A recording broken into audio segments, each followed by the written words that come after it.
నేటి సమాజంలో ఎవరిని నమ్మాలో ఎవరిని నమ్మకూడదో అర్థం కావట్లేదు. రోజు ఒకే చోట పని చేస్తున్నా ఒకే ఏరియాలో ఉంటున్నాం కదా అని కూడా నమ్మే పరిస్థితి అసలే లేదు. తెలియని వాళ్ళకంటే తెలిసిన వాళ్ళే ఎక్కువ మోసం చేస్తున్నారు. వారే అత్యంత ప్రమాదకరంగా మారుతున్నారు. మన వాళ్ళే కదా అని నమ్మి పైసా పైసా కష్టపడి దాచుకున్న సొమ్మును ఆశపడి పెట్టుబడి పెడితే జంప్ జిలానీ అంటున్నారు. ప్రశ్నిస్తే ఎదురుదాడి చేస్తున్నారు. తాజాగా సంగారెడ్డిలో జరిగినటువంటి ఘటన తీవ్ర కలకలం రేపుతోంది. సంగారెడ్డి జిల్లా పటాన్ చెరువు ఏపీఆర్ గ్రాండ్రియాలో ఉంటున్నటువంటి చిత్తూరు జిల్లాకు చెందిన విద్య అనే మహిళ తోటి మహిళను మోసగించి నమ్మించి దాదాపు 18 కోట్ల చీటింగ్ చేసింది.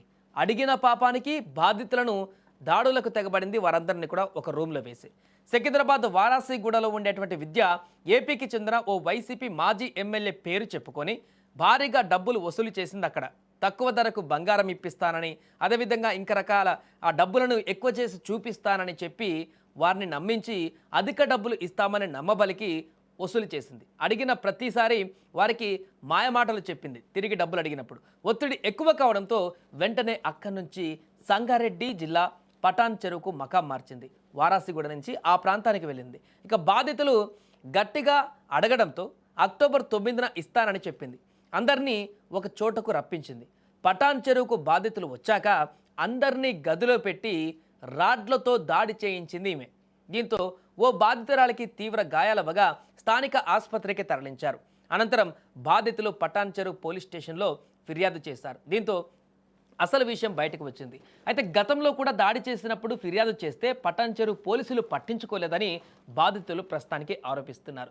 ఏదేమైనా కూడా ఇప్పుడు బయటకు వచ్చినటువంటి ఈ వార్త అయితే వైరల్గా మారింది. నమ్మి మోసం చేసి అందరినీ కూడా తీసుకువచ్చి ఒక గదిలో బంధించి దాడి చేసినటువంటి ఘటన సంచలనంగా మారింది. మన అనుకున్న వ్యక్తులే ఏ రకంగా మోసం చేస్తారు, డబ్బుల వద్ద ఎంత దారుణంగా ఉంటారు అనే దానికి మరొక ఉదాహరణగా ఇది. ఈరోజు సమాజంలో అయిన వాళ్ళ దగ్గరే డబ్బులకు మోసపోతున్నటువంటి ఘటనలు మనకు కనిపిస్తున్నాయి. అలాంటిది తను ఎలాంటి రక్త సంబంధం లేకపోయినా కూడా తెలిసిన పరిచయస్తురాలని చెప్పేసి ఒకే ఏరియాలో ఉంటుంది కాబట్టి అందరికీ పరిచయస్తురాలుగా ఉందని చెప్పేసి ఆ రకంగా డబ్బులు ఇచ్చుకుంటే సుమారుగా 18 కోట్ల రూపాయలు, చిన్న అమౌంట్ కూడా కాదు, 18 కోట్ల రూపాయలు అంత అమౌంట్ ఆమెకు ఇస్తే దాన్నంతా తీసుకొని ఇప్పుడు ఉడాయించేటువంటి పరిస్థితి. తిరిగి ఇవ్వకుండా వారందరినీ మోసగించి వారికే శటగోపం పెట్టినటువంటి పరిస్థితి అయితే ఇప్పుడు ఏర్పడింది.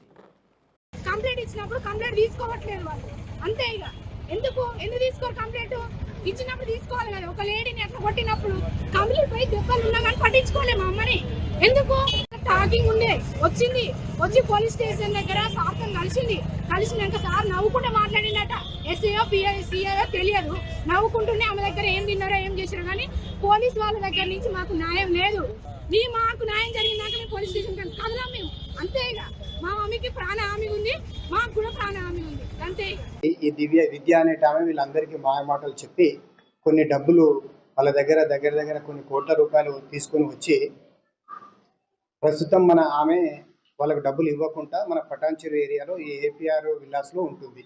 అయితే ఈరోజు వాళ్ళకు రమ్మని చెప్పగా ఆమె వెళ్ళి వీళ్ళు ఈ వెన్నెలతో పాటు కొంతమంది ఉమాదేవి, లక్ష్మి, సుమలత, మదన, నందిని, సౌమ్య, కలమ్మ అనే వాళ్ళందరూ పోయి డబ్బుల గురించి మాట్లాడడానికి వాళ్ళ ఇంటికి వెళ్ళిన సమయంలో ఈ విద్య అనేట ఆమె నేను మీకు డబ్బులు ఇచ్చే విషయంలో గొడవపడి అప్పుడు వాళ్ళ ఇంట్లో ఉన్న వాళ్ళ భర్త రాజశేఖర్ రెడ్డి, వాళ్ళ బ్రదర్స్ రంజిత్, మణి, శివ, ఆ ఇంట్లో పని మనిషి స్వప్న, మరియు అలాగే నిఖిల్, సునీల్, అభి అనే వ్యక్తులు వీళ్ళపైన దాడి చేసి బెదిరించినారని, అందులో కలమ్మ అనే మహిళకి రాడు తీసుకొని కొట్టడం వల్ల తలకు గాయమైనదని చెప్పి మనకు దరఖాస్తు రావడం జరిగింది.